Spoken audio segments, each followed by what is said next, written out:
Сәлемсіз, эфирде оңалықлар вақты, студияда Алина Хасеншина. Район башлығының шираттағы эфирі 9-ші сыйныф оқушыларына һәм аларның киләчәктә қоя оқырға теләүләренә багышланды. Ознакайда өлешчә мобилизацияга эләккән ир-егетләрне озаттылар. Әлмәт музыка күллияте мөмкинлекләрне киңәйтә. 9-ші сыйныф оқушылары һәм ата-аналар өчен иң актуаль сорау: 9-дан соң кая барырга, мәктәптә укуны дәвам итәргәме? Хәзер алар алдында һөнәр сайлау бурычы килеп басты. Ни өчен 9-ші сыйныф оқушылары мәктәпләрен үзгәртеп 10-ші сыйныфка башка мәктәпкә күчә? Бала профиль сайлау турында карар кабул итмәсә, нәрсә эшләргә? Шул һәм башка сорауларга җавапларны район башлыгының туры эфирында ишеттек. Туры эфир кунагы Мәгариф идарәсе начальнигы Ирина Павловская сүзләренчә 1 мартка кадәр укучыларның бирәсе имтиханнары сайланырга тиеш. Алар арасында рус теле һәм математика фәннәре мәҗбүри һәм 2 имтиханны алар профильләренә карата үзләре сайлый ала. Әгәр дә бала 9-дан соң урта һөнәри белем алырга уйлый икән, уку йорты сайтына кереп, кабул итү таләпләре белән танышып, имтиханда бирәсе фәннәрен белергә тиеш. 10-нчы сыйныфка баручы балалар өчен уку 5 профильдә дәвам итәчәк. Технологик, гуманитар, табигый фәнни, иҗтимагый ихтисади һәм универсаль һәр профиль юнәлешләргә бүленгән. Если у нас ребенок еще не определился с вузом, Әгәр дә бала әле югары уку йортын сайламаган икән, ләкин югары уку йортына баруны төгәл планлаштырса, универсаль профиль сайлау мөмкинчелеге бар. Аңа барлык фәннәр дә керәчәк һәм аларның кайберләре тирәнтен дәрәҗәдә биреләчәк. Ләкин әлеге профиль барлык мәктәпләрдә дә бирелми дип өстәде Тимур Нагуманов. Шуңа да профиль туры килмәсә, бер мәктәптән икенче мәктәпкә күченүдән куркырга кирәк түгел. Иң мөһиме мәктәпкә барып кайту түгел, ә киләчәктә кирәкле белем алу. Барлык ата-аналарны һәм 9-нчы сыйныфны тәмамлаучы балаларны мин аңлы сайлау ясарга чакырам. Алга таба сезгә бу траектория буенча дөрес хәрәкәт итәргә кирәк булачак. Лейсан Галиева, яңалыклар вакыты, Луч Әлмәт телекомпаниясе. Россия президенты Владимир Путинның өлешчә мобилизация турындагы указы нигезендә Ознакай районы хәрби комиссариатыннан ир-егетләрне озату бара.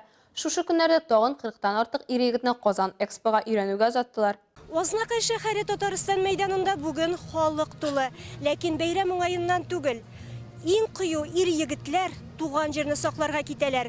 Хәрбиләргә хәерле юллар һәм рәхмәт сүзләрен район башлыгы Марсель Шайдуллин җиткерде. Исән-сау гына әйләнеп кайтсыннар. Хөрмәтле безнең ир-егетләребез, алар чын патриотлар. Иң беренче чиратта кораллы көчләр сафында хезмәт иткән һәм билгеле бер хәрби учет белгечлекләре һәм тиешле тәҗрибәсе булганнарга чакыру җибәрелә.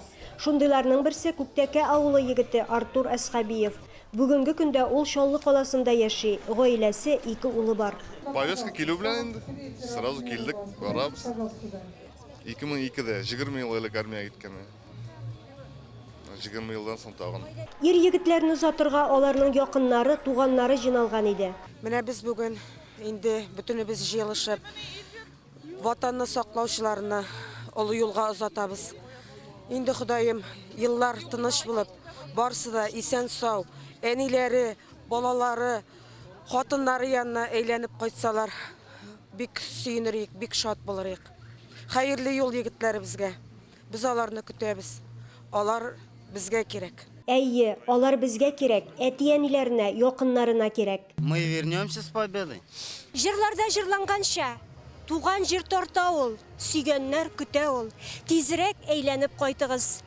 Иң мөһиме, исән-сау әйләнеп кайтыгыз, егетләр. Илмира Шәрифуллина, Рөстәм Акбаров, яңалыклар вакыты, Луч Әлмәт телекомпаниясе.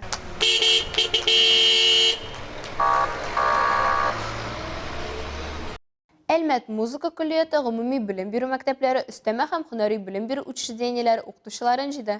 Татарстанда цифрлаштыру елына багышланган форумда республиканың көньяк-көнчыгышы, Казан һәм Яршалы укытучылары тәҗрибә белән уртаклашты. Мәгарифтә яңа технологияләр куллану турында сөйләште. Некоторые думают, что в музыке главный это инструмент, исполнитель, композитор. Но на самом Койбіреулер деле, музыкада конечно, төп башкаручы, корал һәм композитор дип уйлый. Шынлыкта интернет, төрле белем бирү порталлары, интерактив токта алар барысы да эштә ярдәм итә. Балалар телефон аша тоташып, искиткеч музыкантларны күрә һәм ишетә ала. Үз телефоннары аша алар онлайн концертлар оештыра, үзләре чыгыш ясый һәм иҗатларын күрсәтә ала. Концерты. Они могут сами выступать и транслировать свое творчество. Буларның барсы хакында докладларда ишетергә була иде. Барлыгы конференциядә Әлмәт, Лениногорск һәм Баулыдан 11 докладчы чыгыш ясады. Республиканың көньяк-көнчыгышындагы сәнгать мәктәпләреннән, балалар музыка мәктәпләреннән, Алабуга һәм Чаллыдан 164 кеше тыңлады һәм үз сорауларын бирә, фикер алыша алды. Мы знаем уже свой круг, у нас 24. Без үз түгәрәгебезне беләбез. Көньяк-көнчыгышның 24 мәктәбе бар. Без инде күптән музыка мәктәбе, музыка күллияте бер-беребезгә кураторлык итәбез. Аралашабыз һәм монда кинәт безгә Чаллы, Алабуга килә. Бу безнең проект Урсалтауда бөтен Россия конкурсы кирәклеге турында сөйли. Киләсе елда аңа 10 яшь тула. Ему в следующем году исполняется 10 лет.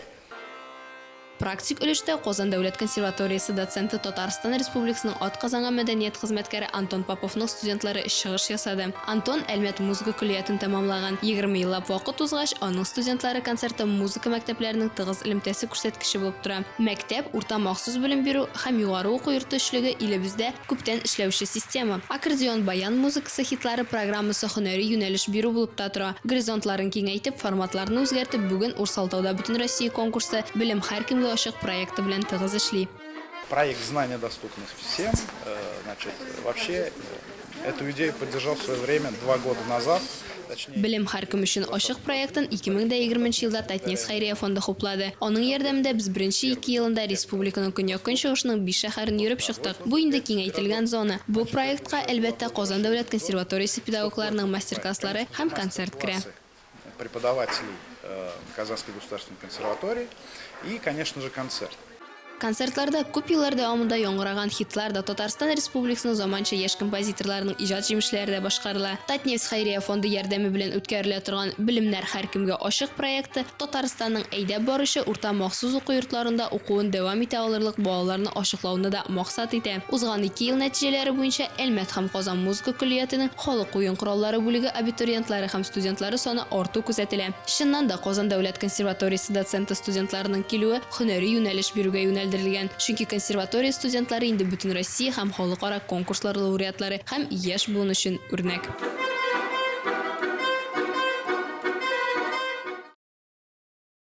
Бу көннәрдә яшьләр үзәгенең ишекләре яшьләр ритмында дип исемләнгән яңа проект белән ачылды.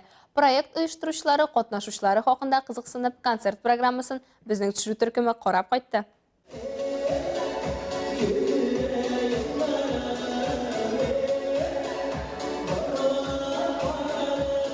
Яшьләр үзәге шәһәребезнең барлык яшьләрен үзенә җәлеп итү үзәге. Монда яшьләр сәясәте өлкәсендә төрле чаралар оештырыла. Җәй буена безне мәдәни мөхит проекты белән шатландырса, көзге көннәргә дә яңа проект булдырылды. Барлык уку йортларын берләштерү вазифасын алып, аларга яшьләр үзәге мәйданында үз куллары белән чара оештыру мөмкинлеге бирелә. Я думаю, это прекрасно, когда студенты собрались, у них своя инициатива, своя программа, свои номера. Минем уйлавымча, студентлар бергә җыелып, үз инициативаларын, үз программаларын, чыгышларын булдыру алу бик әйбәт. Яшьләр белән элемтә, яшьләр сәясәтенең көчле структурасы булып тора. Той мощнейшей структурой молодежной политики. Проектта беренчеләрдән булып Казан инновацион университеты шәһәрнең иҗади яшьләрен берләштергән яшьләр ритмында дип исемләнгән чара уздырды. Әлмәт филиалы студентлары якты тамаша алып килгән. Биредә вокал һәм сәнгатьле сүз юнәлешләре буенча яшь артистлар чыгыш ясады. Искәртеп узасы килә, әлеге проект студентлар арасында гына түгел, эшләүче яшьләр белән дә үткәрелә. Форпост хезмәткәре Айнур Лебедев фикеренчә, безнең яшьләр бу өлкәдә кызыксынучан һәм үсәргә әзер. На мой взгляд, это нужно для развития молодежи, чтобы молодежь развивалась дальше, показывала себя и в дальнейшем у них что-то получалось. Рухи байлыкны мөмкин кадәр күбрәк тамашачы бәйләвен телибез. Шуның өчен әлеге проект бушлый. Теләгән кеше килә ала дип белдерде проект җитештерүчеләре. Нефтяник җиңүләр сериясен озайта. Кеше Красноярскта қолабызның нефтяник хоккей командасы турнир таблицасының лидері болған Сокол белән очрашты. Исәп матчының икенче өлешендә генә ачыла. Уенның соңгы минутларында әлмәтле Артур Әхтәмов һөҗүмгә каршы тора һәм хуҗалар үз бузында җиңелә. Нефтяникның киләсе очрашуы җомга 28 октябрьдә Новокузнецкта узачак. Әлмәт хоккейчылары Металлург белән очрашачак. Әлегә шулар Миллина Хәсәншин һәм монтаж операторы Динара Ганудинова сезнең белән сау булашабыз. Исән-имин булыгыз.